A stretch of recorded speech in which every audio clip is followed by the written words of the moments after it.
Executive Director Erin Taylor told me yesterday, she says, well, I'm going to have the folks here at the conference center set up a table for the luncheon tomorrow that'll be reserved, and you can invite whoever you want to sit at that table with you. So I thought, okay, I'll do that. So I decided to ask people that have had an impact on me as president of this association over the last couple of years, okay, to join me at this table. And I would like to introduce those people to you right now. You all know who they are, but I want to give them special recognition today because they have impacted me as president. First of all, I would like to start with Erin Taylor. Erin, if you'd please stand. If you'd hold your applause until we get through all of these people. Erin, of course, is the executive director of our association, and she has taught me a lot. When we first started together, I used to say, you know, I was an executive director too, and when I was executive director, I did it this way. And so she's taught me a lot about being an executive director. So thank you very much, Erin. I appreciate it. Next, I'd like to have Don Erickson stand. Don is an LCCC trustee, and we've got to know each other through WACCT. Don is part of our executive committee, and the executive committee is very important to me. They do a lot of the heavy decision-making for the most part. Don is our treasurer, and I appreciate, Don, everything that you do for us. Thank you so much. We have other members of our executive committee, Mickey Douglas from Central Wyoming, and George Ekman, who is from Western Wyoming. They couldn't be with us today, or they would be sitting here also. Next, I'd ask Dr. Paul Young. Dr. Young is my president, okay? President of the Northern Wyoming Community College District, but also he's president of the President's Council. And it's worked out really well the last couple of years that he's been president of the presidents and I've been president of the trustees, and we like to travel together a lot, and we have done a lot of that, so we've had a lot of good discussions. I really appreciate this man and what he has done for me and what he has done for our college. Thank you, Paul. Next, we would be nowhere without the Wyoming Community College Commission. And so there's two people at the table here that I would like to recognize because they've played a big part in this whole collaboration piece that we keep talking about. So Sandra Myers, Sandra, if you'd please stand. Sandra is the chairwoman of the Wyoming Community College Commission and has pretty much been that since my time as president, and I really appreciate the collaboration and all the support that we get. Thank you so much, Sandra. Next is Dr. Jim Rose. He's the executive director of the Wyoming Community College Commission. Jim and I have known each other for a long time. He's a singer. I'm a singer. We even got a chance to sing together one time in Cheyenne, so that was kind of fun. But Jim has been a key piece in this whole collaboration part of what we can do together. So thank you very much, Jim, for your support. Appreciate it. Next is Tracy Jenkins, who's the wife of our distinguished speaker today, and her distinction is that she's a community college graduate. How about that? That's good, yeah.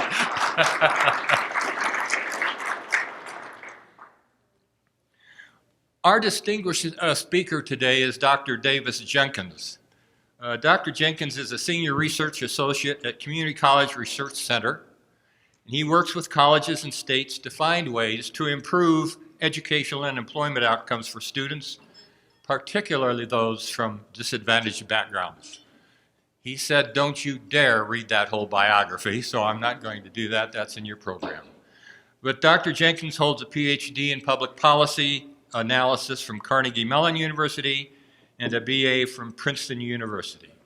So please help me in welcoming to Wyoming, Dr. Davis Jenkins.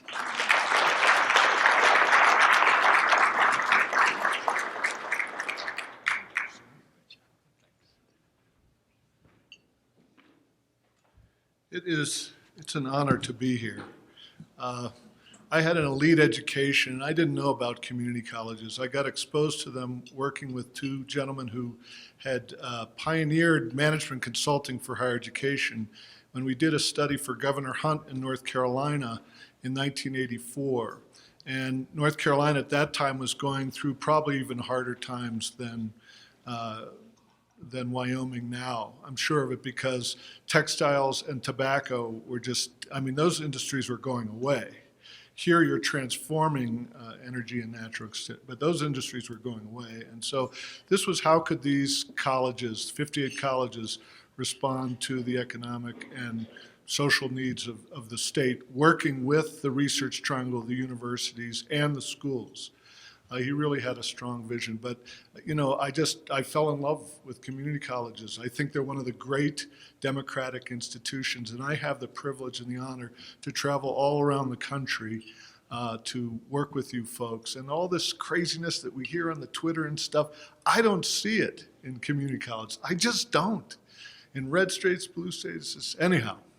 But what I do see is folks across the country, maybe the causes of the circumstances a little different, but they're all dealing with very similar circumstances. In fact, in some states they've been dealing with it for a longer time.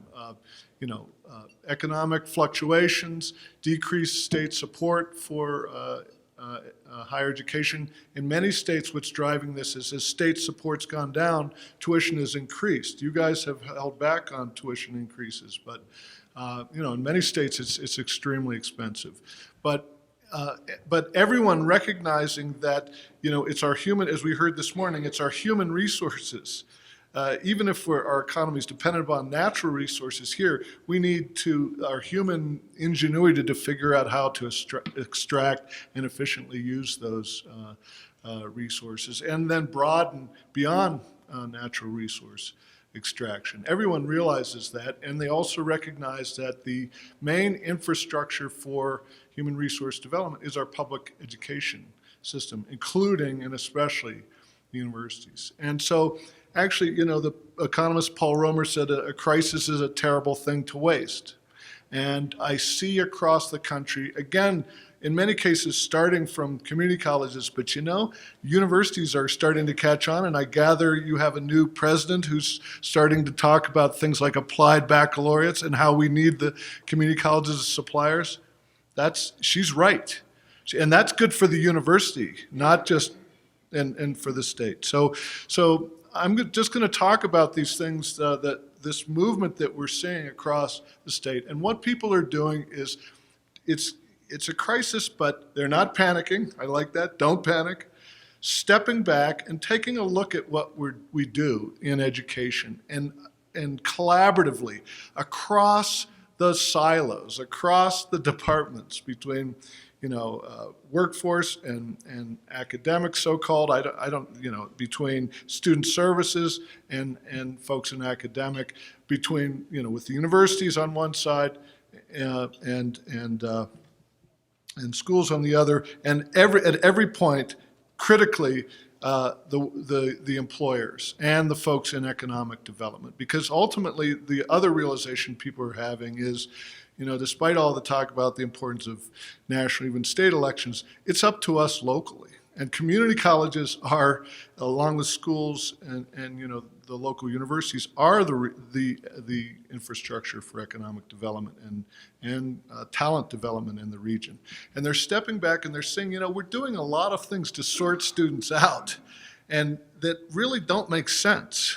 And I'll show you some of that. And what we need to do is start with the end in mind, which is working with employers and folks at universities and our faculties to figure out what students need to, be productive citizens and workers in this new economy. We don't know what it's going to look like, but we do know that it's going to involve certain fundamental skills. And how do we teach those? And we see that the way we teach it in the past isn't meaningful, and it doesn't. I appreciated the comment about John Cox's thing about Generation X. These students, they learn different. They need to learn. They're not as patient as we are. So anyhow, it's an exciting time, I think, and taking control of our destiny locally. So one thing more and more people are starting to do is talk to the students. And when we talk to students in surveys and focus groups who are thinking about higher education, these are the questions they ask, with the first one being the most prevalent. What are my career options? Is there a future for me? What are they may not say the word paths, but I have to say paths because I wrote a book that says paths. But how do I get to these careers? They've been told that they need a bachelor's degree, and they don't know what that is. They have no idea how to get there. Actually, more and more, Jim and I were talking, that's actually true. But it's not the bachelor's degree that necessarily that we know of the past that many of us have. But they don't know anything. They need a bachelor's degree. They also don't know about work in trades and occupational certifications and certificates and associate degrees that can get you a good job and then move on a path. They don't know any of this, okay? How long will I need to take because their families are under stress? How long will it take and how much will it cost and how do I pay for it? So these are the kinds of questions they ask. And then when we talk to them once they've matriculated, once they're on board about, how they're doing with those questions, this is what they tell us. They're lost. And one exercise that we've done that's been very simple is that when we talk about need for change with faculty, for example, we say, okay, go on your website. And I encourage you can do it now or in the other room. Go on your website of your college and see how many of these questions you can answer with the college's website. It's even for experts and educators and faculty. At Miami-Dade College, we had 27 faculty from all different domains doing this. And we asked, what will you need to take to transfer in biochemistry to Florida International, which is right across the street of some of their campuses, with junior standing? What will you need to take at Miami-Dade College? They spent 2 hours and could not figure it out with all the information that advisors have. And one of them said, I think I'll suggest they major in English because I can figure that out. But actually, even English majors have special requirements. So we're requiring, and especially we're talking about many students who are first in their families and don't have college-educated parents. And even those, again, these were the faculty who couldn't figure this out. So, like I said, most students want a bachelor's degree, and so we've advised them in community colleges, well, you don't know what you want, and we do have a career services area, but when we survey career students, they use career services, but when do they use them? When they're about to graduate. And after many, Kay McClenny's work at the Community College of Survey Engagement has documented this. They need it from day one. Actually, they need it starting in high school, not to, to start to explore, and that's a big theme of what we're talking about here. But we say, instead, to keep your greatest flexibility, you should get your gen eds out of the way, and here they are. Now, I know you can't read them from where you are, but even if you could read them, you couldn't understand what they are. And this is from a community college website. Does it look familiar? And they're saying, what's gen ed? Is that phys ed? What is letters? Is that I want to be in business, not a mail person? I mean, so this is what we give them. Oh, and we say, and by the way, based on a test that researchers like my colleague Judith Scott Clayton has found are really bad predictors of where you should be placed, including large extent of underplacement, that is, saying that students need remediation who could have gotten an A or a B in the college level course with support are sent to remediation, taking the two courses they hate most in high school, algebra and composition. Again, and we say, so, you're going to have to repeat those two courses you hate. And this is from my colleague Tom Bailey, who's truly a luminary in the field, whom I'm honored to work with. Of 63,000 students, this was among Achieving the Dream colleges who started in the lowest level of math. Only 11% got to the college level math course. You don't see bio here. You don't see 200 level courses. They got to that course. So you can imagine the graduation rate among those students. And here's the rate, a little better for English, but less than a third get to and pass English Comp 101. And so this sort of says to me, well, it's going to be several terms before you can read Dante's Inferno, but through developmental education, you can actually experience the levels of hell right here.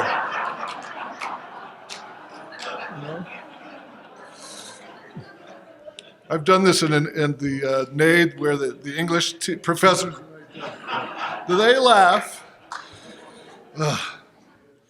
So, and then we tell them, full-time is 12 credits. We don't tell them if you multiply 12 times 4, it's not 60.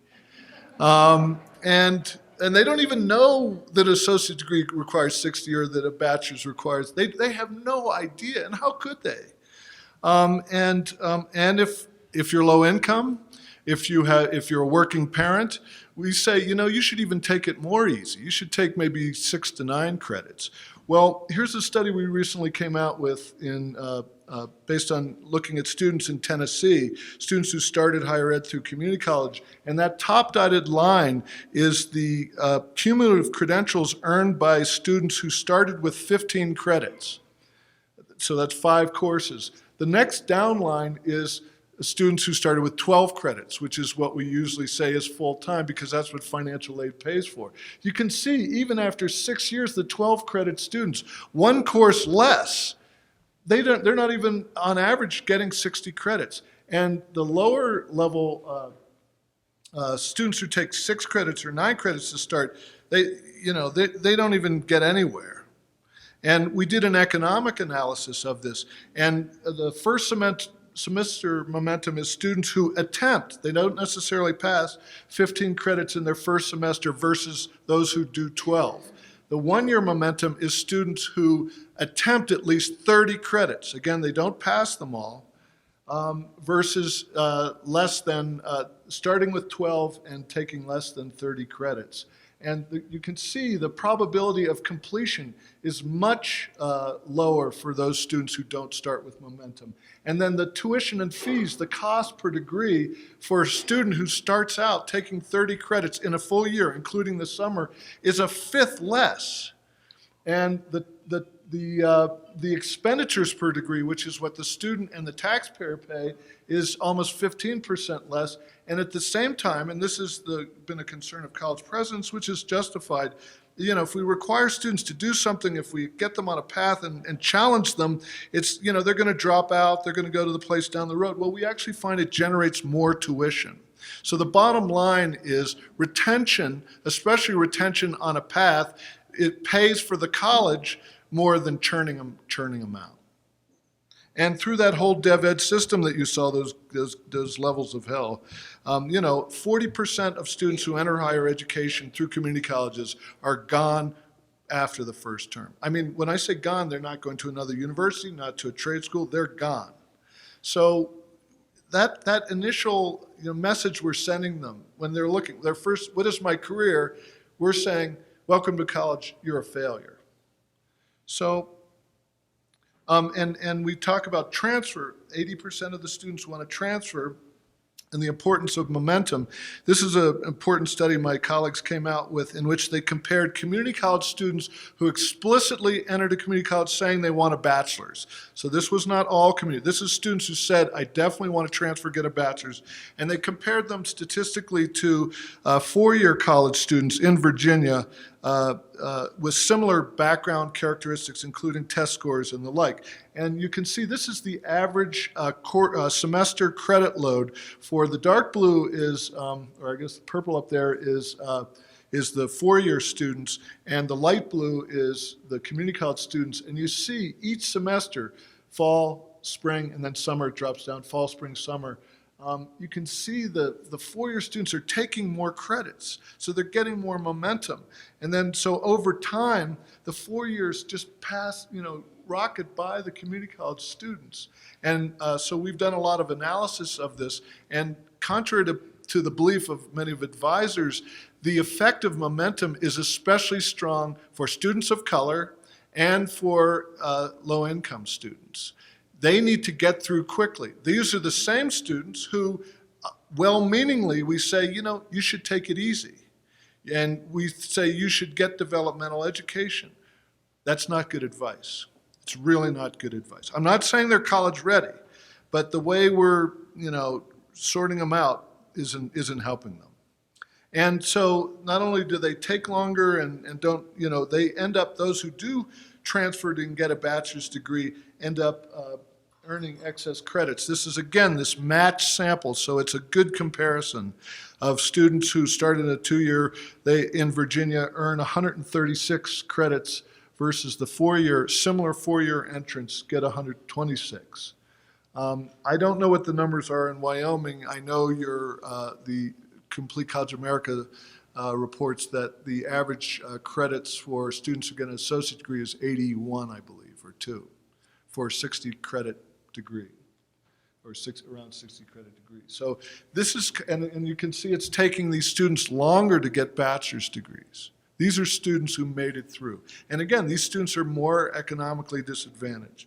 So, you know, this is part of this stepping back and taking a look at what is it the students want, and how is this playing out for them. One interesting thing is, you know, with universities, they have a lot of snobism to community colleges, as does the public. And so the red is the GPA of community colleges, and the blue is a matched set of university students.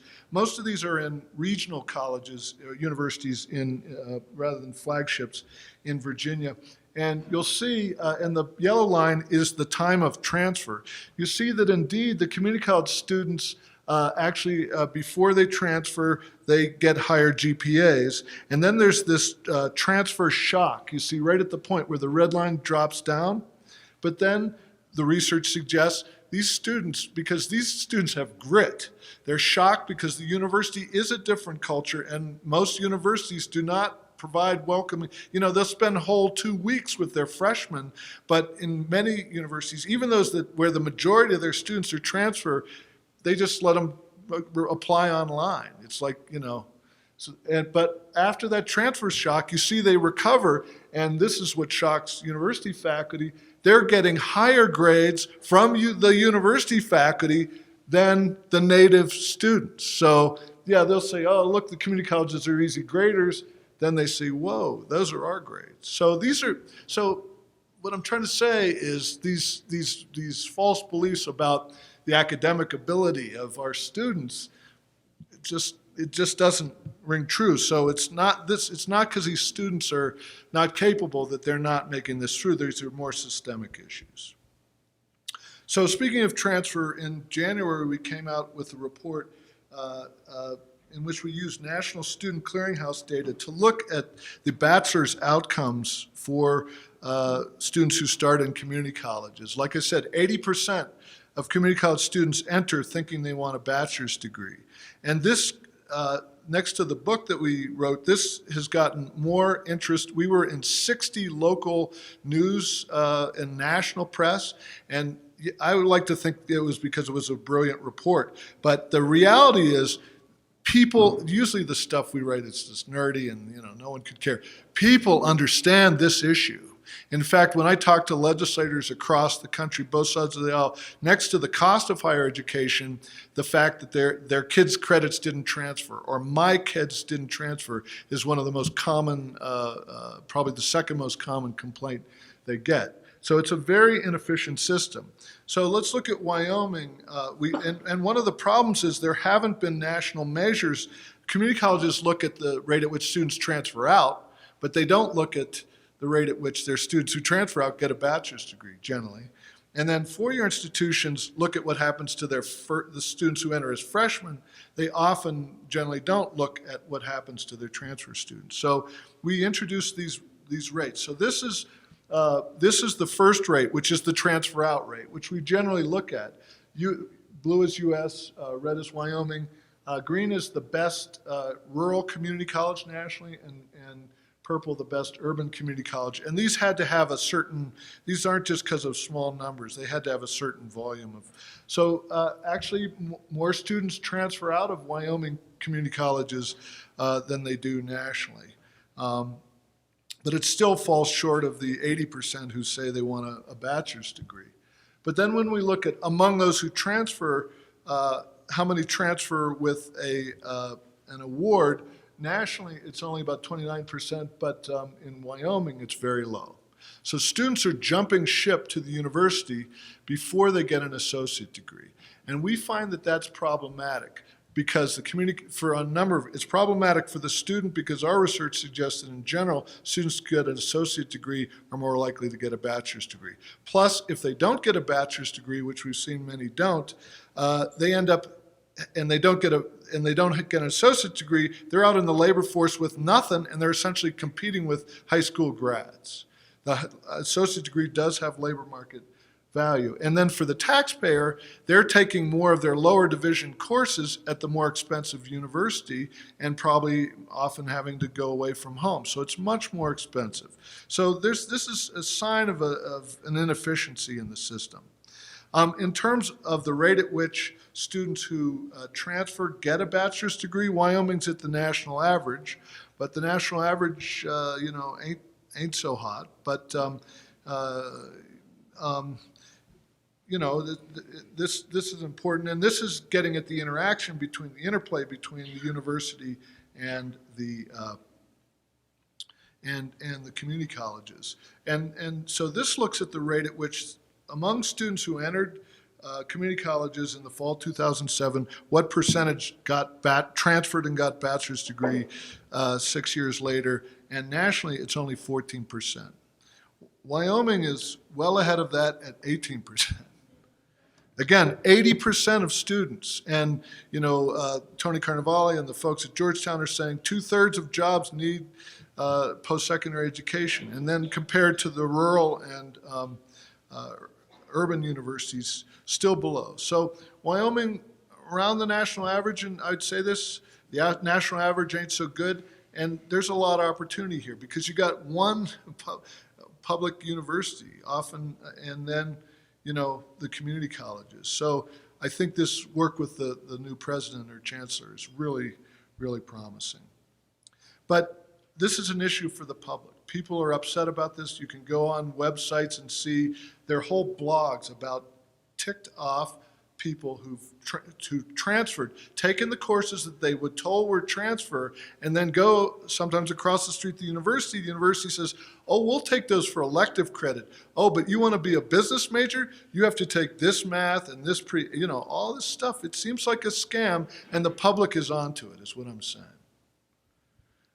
So because of these inefficiencies, well, we've been working with folks like Jim and other colleges throughout the country, in Wyoming, elsewhere, on reforms nationally in community colleges that really started to catch steam in the early 2000s. And what we researchers and others in the field observed is that despite all this effort, and community college people, you're crazy. You work so hard for so little.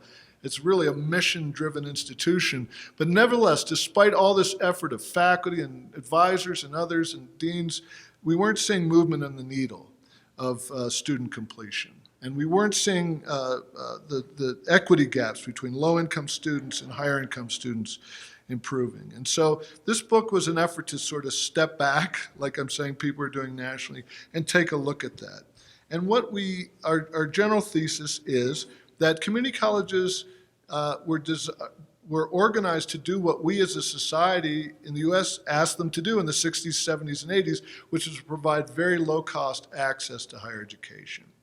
But that doesn't translate well in an environment, in a period where we need relatively affordable, efficient, and relatively short paths to degrees that enable students to go on to further education and be competitive in the workplace. The paths to the career goals aren't clear. And again, I urge you to take those questions that the students ask, check it against your websites. And you'll see that it's really hard to navigate, and especially the paths from education to careers. The intake system, like I said, in the gates of hell, sorts students out, and it does so, unfortunately, in ways that, and I'll show you some evidence, really are not valid. And so we're wasting human resources in a monumental scale in Wyoming and throughout the country. And we're reinforcing beliefs that aren't true in people and that we're going to pay for in terms of criminal justice, increased health care, and welfare and the like. Students' progress isn't monitored. In most community colleges outside the nursing program, you ask a student where they are in their program, they have no idea. Another thing we do is we pull transcripts of students and show them to faculty and ask, what program is this student in? What are they trying to do? And, how much further do they have to go? Which again is what the students want to know. They can't figure it out. We even tell them the major, and why are they taking this? Because we're not tracking their progress, we're letting them navigate on their own. And the learning outcomes, while they're well tracked within courses, are not tracked across programs, so we don't know whether students are building skills that they're going to need to enter the university as juniors in a major, or that they're going to enter an employer and have the critical skills and abilities that employers want them to be if they're going to earn a living wage. So this has led to a lot of churning, students transferring without getting a community college credential first, low completion rates, high rates of excess credits, higher rates of time to degree, and then skills not being built across the curriculum.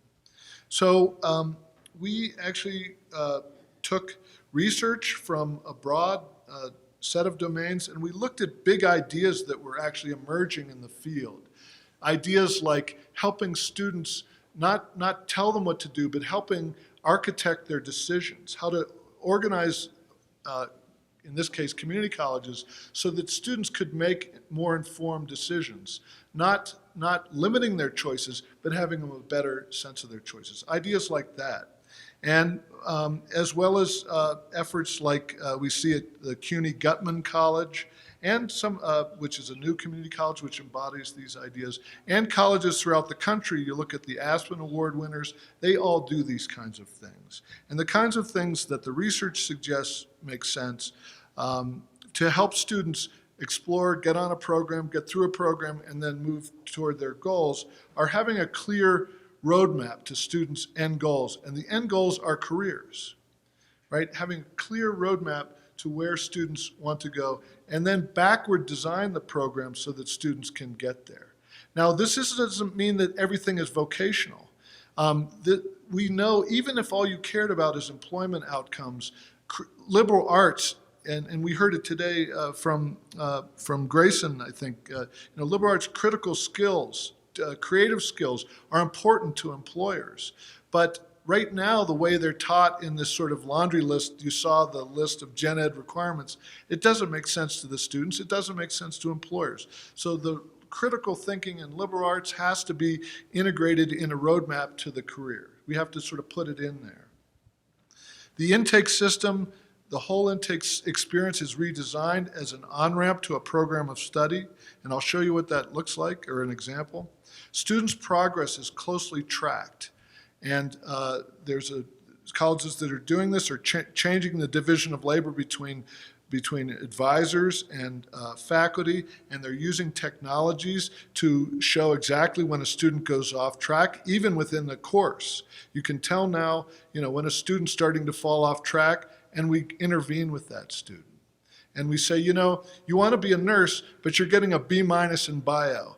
That's not a bad grade. Your bio 101 is a hard course, but there are all these other, so you're not going to get into the nursing programs. So we're going to work with you to find another stream. And there are all these other clinical and non-clinical jobs within healthcare, and here's what they pay. And we're going to get you on, and if you get a B- in bio, you're going to be fine with these careers.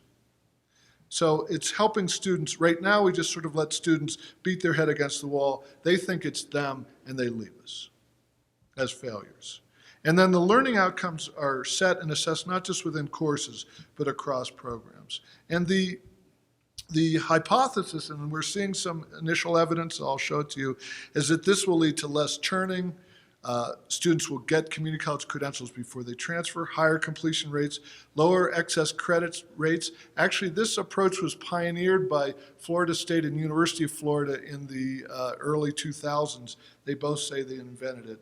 am I surprised by that? But nevertheless, Florida State, for example, 30% of its bachelor's graduates were graduating with more than 132 credits, which is 110, more than 110% of the 120 credits you need for a bachelor's. And the legislature was justifiably upset about this. And they imposed essentially over 110 credits. Students not only don't get state support, they have to pay like 100% tax to take additional credits. So this was a big deal. So they did these kinds of things at Florida State and reduced the excess credits to under 5%. So, part of this is about efficiency. So this is a national movement. And the reason it's a national movement is, again, not because of our book, but because folks, like in Wyoming, the economics, the demographics, the political situation has changed.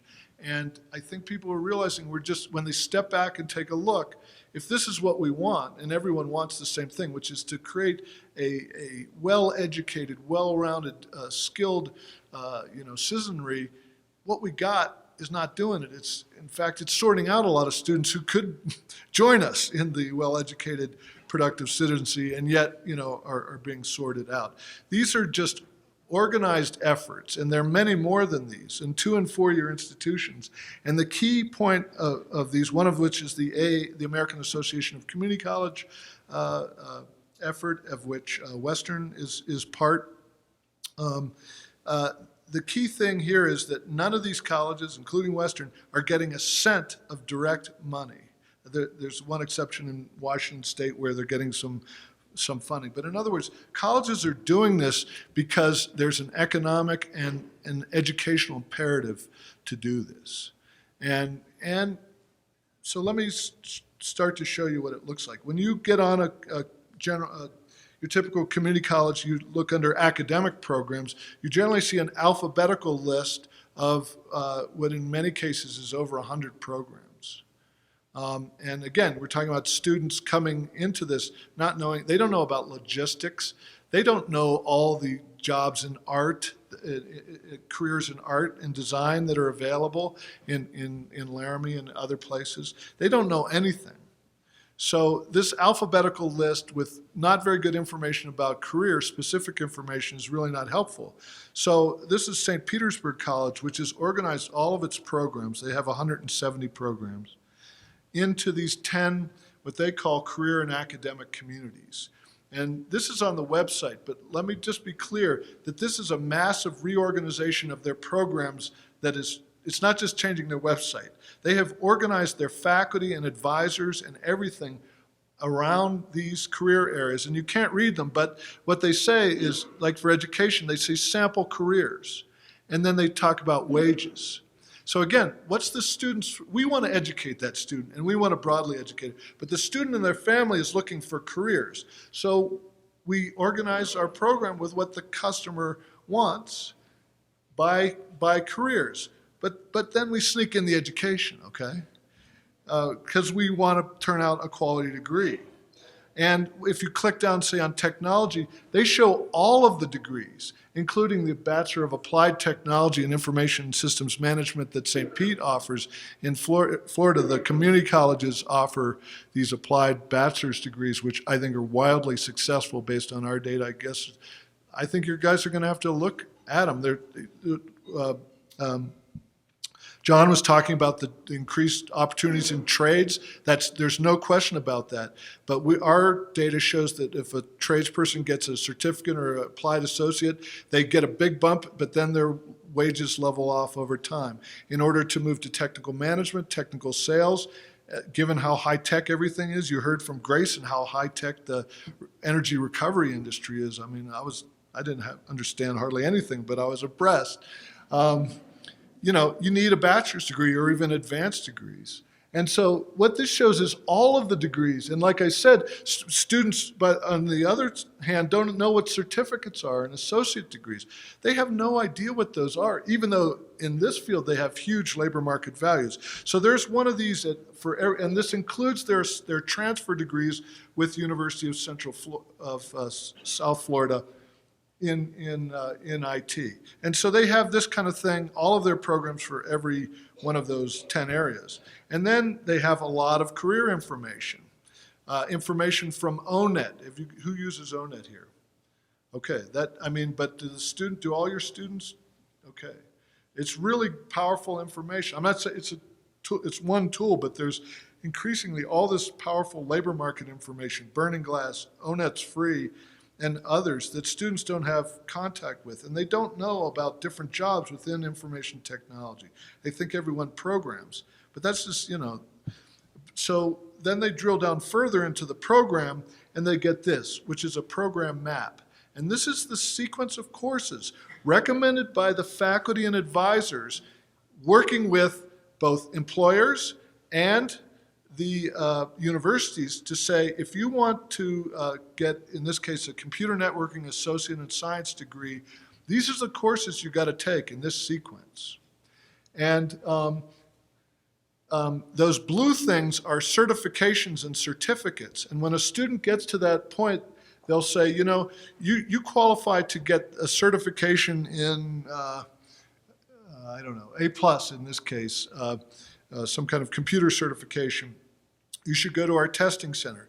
You can get, congratulations, you've passed these courses, you qualify to take this test, you should go there. This can help you get these kinds of jobs, but we strongly recommend that you continue on to get the associate, because the associate gets you these kinds of jobs working this much more. You can do it while you work, and by the way, we're going to schedule your courses so that you can take courses in a block, and you'll be able to take more courses during the term, and we'll get you through this quicker. So, but the student can change this. The student can customize it.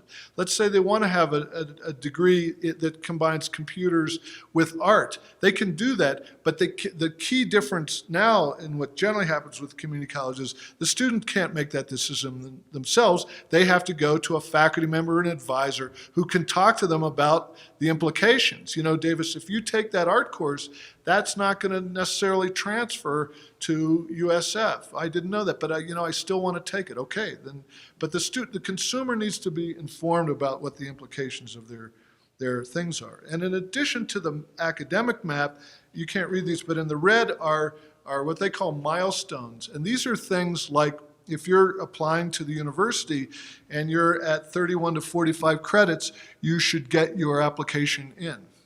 And from 16 to 30, meet with an advisor before you schedule every term, get an internship.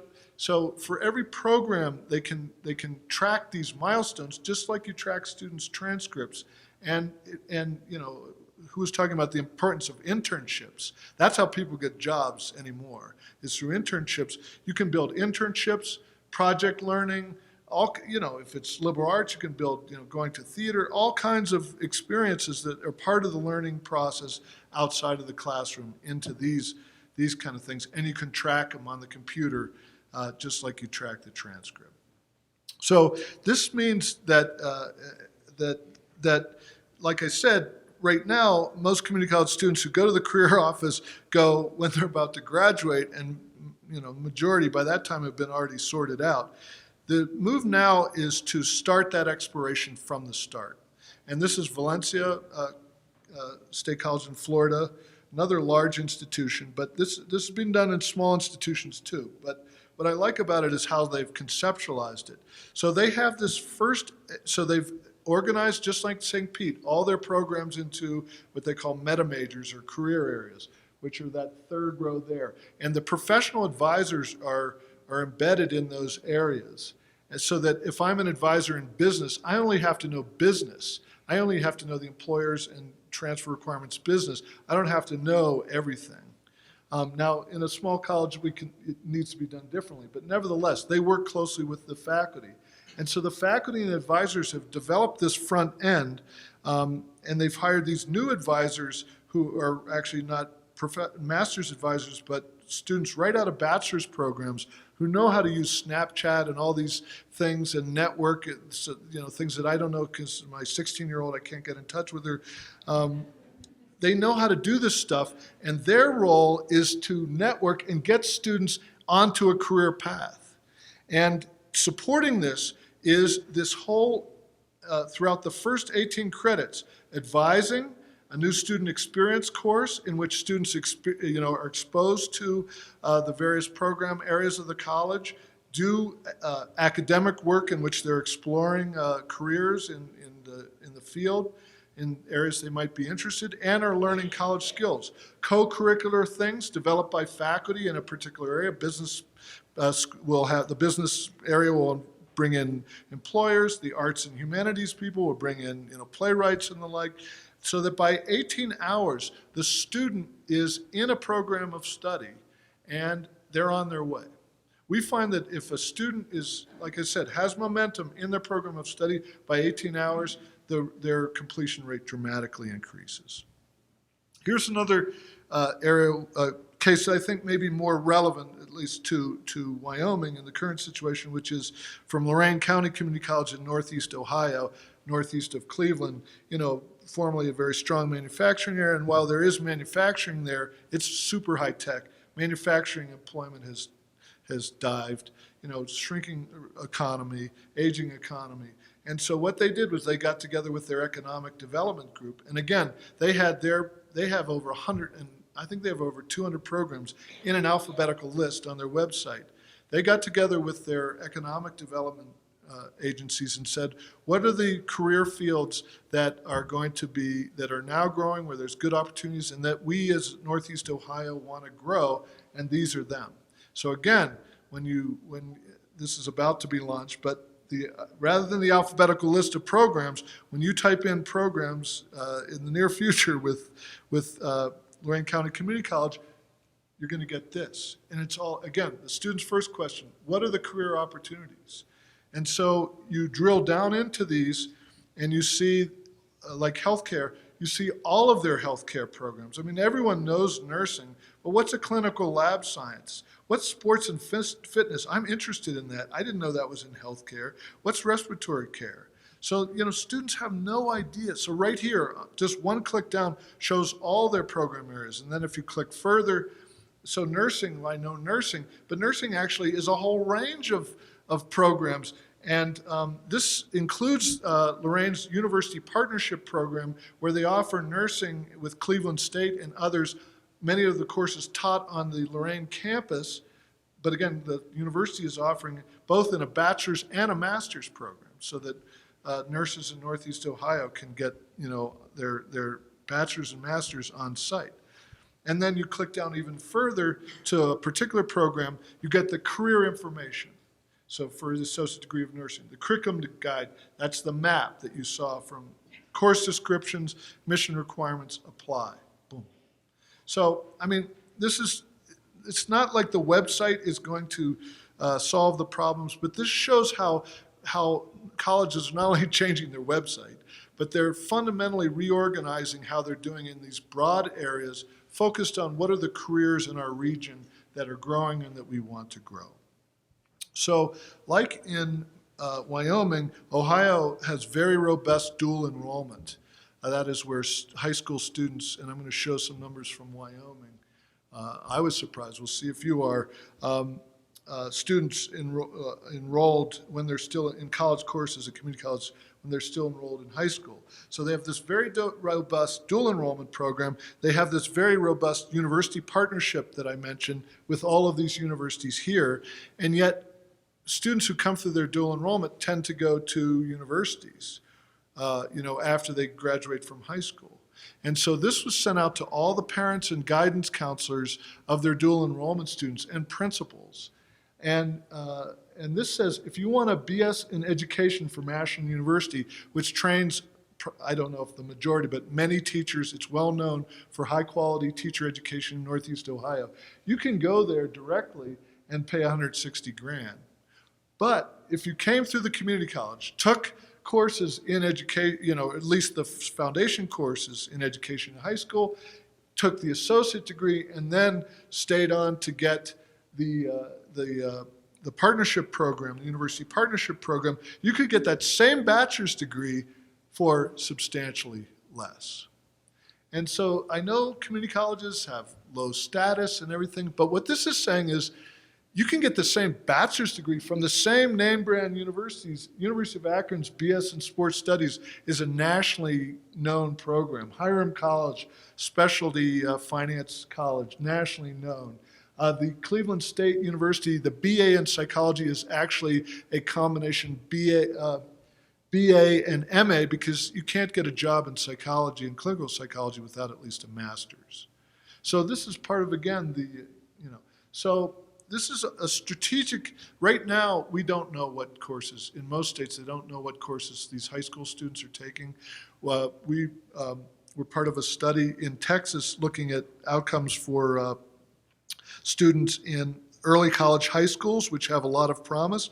Some of these students were coming out with associate degrees, but what we were finding is that in many cases, students were overall able to apply only half of their credits that they earned associate degree in high school to a bachelor's degree. Again, because they didn't know what major they were going to go to. So I talked about dual enrollment. These are this was in fall 2007. The percentage of community college enrollments, of first-time enrollments in community colleges in the blue, who were at high schools. So nationally in 2007, it was 15%. In Wyoming, in 2007, it was 25% of students who entered higher education for the first time were essentially in high school. Through a community college, were in high school. So we know that number is even higher now. It's higher nationally. I suspect it's higher here. So again, there's this captive audience that we're not keeping track of, that we could help, again, not choose a major, but begin to help students explore while they're in high school because they're taking our courses. But then when we look at the outcomes of those students, also interesting, nationally about of former dual enrollment students who go on to matriculate, or who go on to matriculate in college, about half go into community colleges. That's the blue. The middle green is about a third go into universities, and 13% don't go anywhere. So they don't go into higher education, and that's an issue. Interestingly, in Wyoming, we see a lot of those students start out at the community college. And yet we saw earlier that many of them aren't finishing the community college before they transfer. And then there are 15% of students who aren't going on. So again, we can use dual enrollment much more strategically. We know that especially those young students, if you can get them on a path early, that if they take off time between college and high school, that's like a killer. We got to avoid that. And then when we look at the outcomes for students who were dual enrolled as 17-year-olds and then entered on the left a community college and on the right a four-year institution, what were the rates at which they got bachelor's degrees? Nationally, among students who had been dual enrolled and 17 years old, and then after high school went on to community college, about 1 in 5 got a bachelor's. But Wyoming, as you can see, below that. And yet Wyoming has a big dual enrollment business. Again, this seems critical, but I think it's a huge opportunity because these students are already with you and they're showing a desire, and all we got to do is help them clarify that path. So let me just conclude by showing you some evidence that this is working, so you don't have to just believe me. So Tennessee, thanks to the Complete College Tennessee Act of 2010, sound familiar? Which I think was really a landmark legislation, and it was adopted, it was put through by a Democratic governor, and his Republican successor took it on, which I think is a rare and important achievement. But it got at a lot of these things, and one of the responses in both the community colleges and the 5 regional universities was to develop these academic foci so that students from the start are required to enter one of these areas, including dual enrollment students, by the way. It doesn't mean they're going to major, but it forces them to begin to, I'm interested in business, and then come to find, you got to take math in business. I thought business was just about making money. I didn't know it was about math. you know, things like this, which is a good thing for me to find out. I know that's naive, but it's better than if I took a whole mess of courses saying I'm a business major and then find out I need to take math. And all kinds of things, those academic and career communities is these same things. And so I had done some research called, that's in the field called Get With the Program. And it showed that a student who not only chooses a program, a broad program, not a major, but like business or healthcare, and takes and passes at least 3 college-level courses in that program in 1 year, graduates at extremely higher rates. And this is looking back historically in Tennessee at this same kind of analysis. But in Tennessee, they actually know what those program areas are now that they've defined them with these focus areas here. And so in the past, of students who wanted a degree but did not attempt 9 credits in their college credits in their focus area in the first year, only 16% got any kind of degree, including a bachelor's degree in 6 years. Of those who just attempted but didn't necessarily pass, at least 3 college-level courses. So this means they're attempting, they want to go into this field. A third so almost twice as, well, more than twice as many get a bachelor's degree, or no, not just a bachelor's, a certificate, associate, or bachelor's within 6 years. And then of those who earn 9 credits in their focus area, in their field, the broad field, in 1 year, 40% graduate within six years. So you see historically. And so the key measure here, which is a key measure for this, is this rate at which students are taking and passing not at least 3 courses in their program of study. So like for business, it would be Econ 101, Management 101, and the right math. Okay? Healthcare, it would be math, Bio 101, anatomy and physiology, that kind of thing. But you can see in a relatively short time, the blue is the rate at which students are attempting 3 courses in their area in 1 year, and the green is the rate at which students are passing those courses. And you can see both are increasing. We have an issue in terms of students attempting and not passing those courses that we've got to deal with, but nevertheless, we can predict that down the line, degree rates, completion rates will dramatically increase. And they've also seen dramatic increases among students of color, although again, there's still that a gap in achievement. But at least they're focused on this program momentum. And we know, we can predict with almost certainty that this will lead to increased rates over time. And they're just getting going.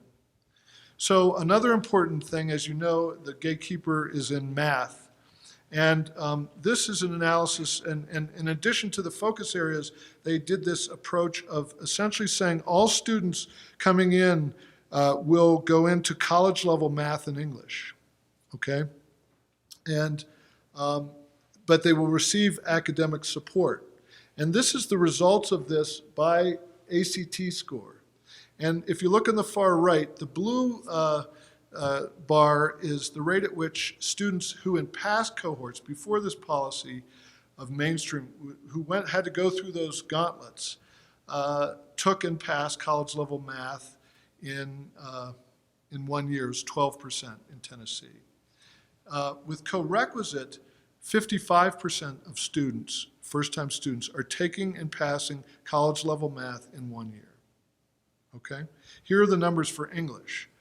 You can see 30% or 31% in the past took and passed English Comp 101 in 1 year versus double that, 62%, taking and passing English Comp 101 in 1 year. We know this is going to accelerate their requirement. Now, one of the things in math and why this relates to pathways is that in the past, 80% of students were put into algebra track, usually in remediation. But now, coming in, you pick your you pick your focus area, and for business, the business math is probability and statistics. So this is the distribution of what new students in Tennessee community colleges are now taking. Where in the past it was 80% algebra, now it's only 20% because 20% are in the STEM, are interested in STEM fields. And then you got almost 2/3 in probability and statistics for nursing, business, the trades. And then you got math for liberal arts, about 14%. So part of this is they're taking math that's more relevant to them. And so they understand the relevance of it. Another key, what we call a momentum indicator, is did you take and pass English Comp 101 and 102 and a college level math course in 1 year?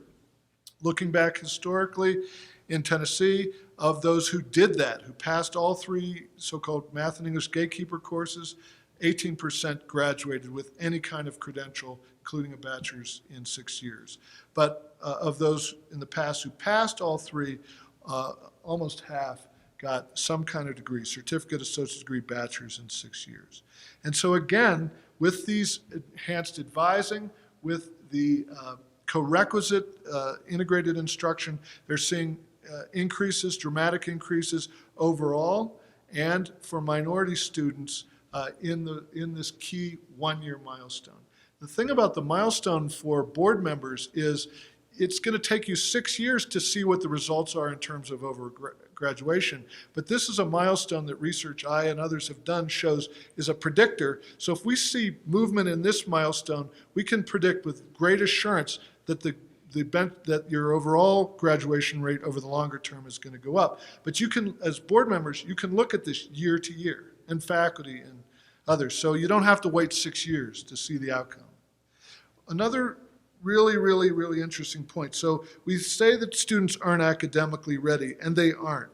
But this looks at the students who, in co-requisite math, passed both the co-requisite, passed both the college level math and the learning support course. And then the blue is those who failed both. So they failed both the math course and the co-requisite learning support. And what's interesting here is this bottom blue line, which is the credit hours earned by those students who failed both of those courses.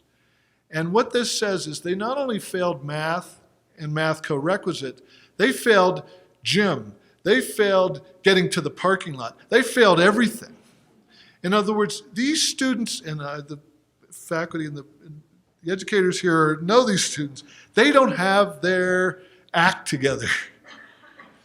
I don't know what you say in Wyoming. They don't have it together.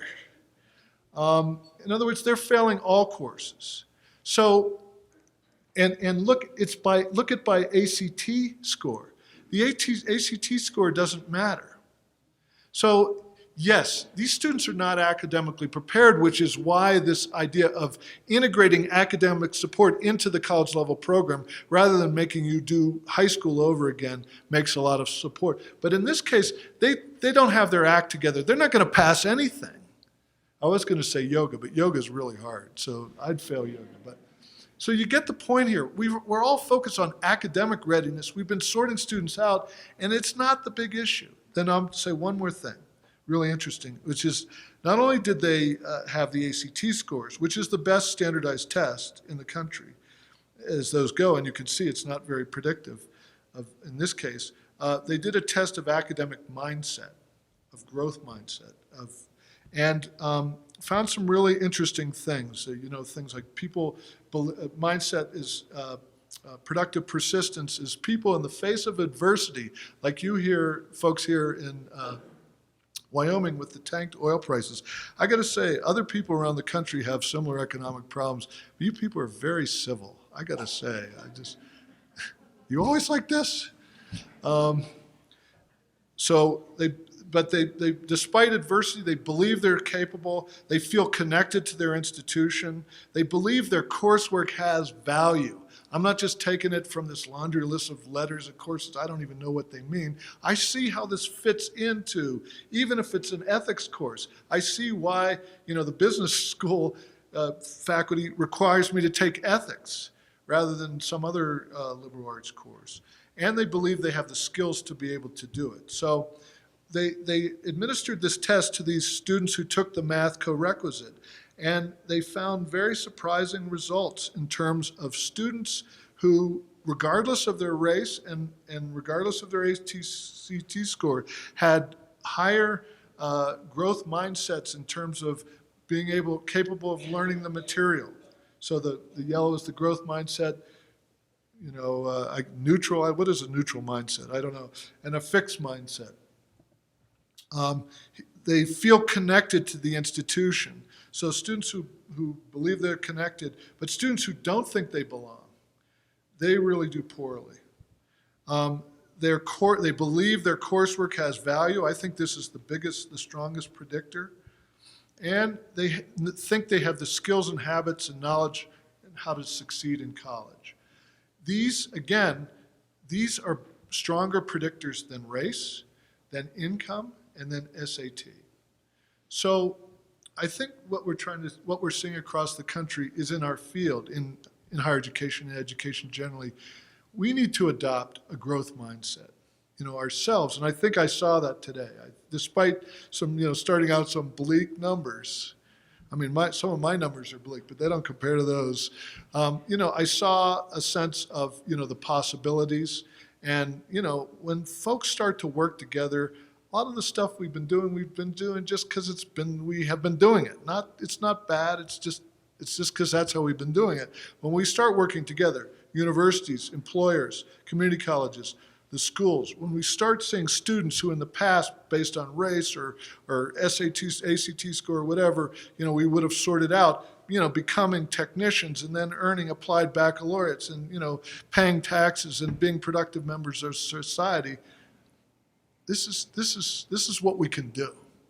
So while it really is adversity that's driving this nationally, I think we really are on the verge of an exciting time, and there's no better place to be than in education, and no better people to be with than you crazy community college folks.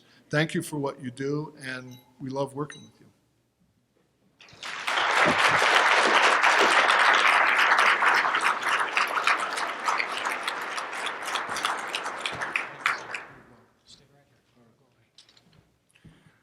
I know we all want to thank Dr. Jenkins for his words today. I really feel that the research that's going on, that you're doing for us on our behalf, really is helping us to design strategies that are going to make it student success even more of a reality on our campuses. So thank you very much for your time and your words. Is this where I get branded? No, but we do have a gift for you. You bet. Thank you so much. You bet.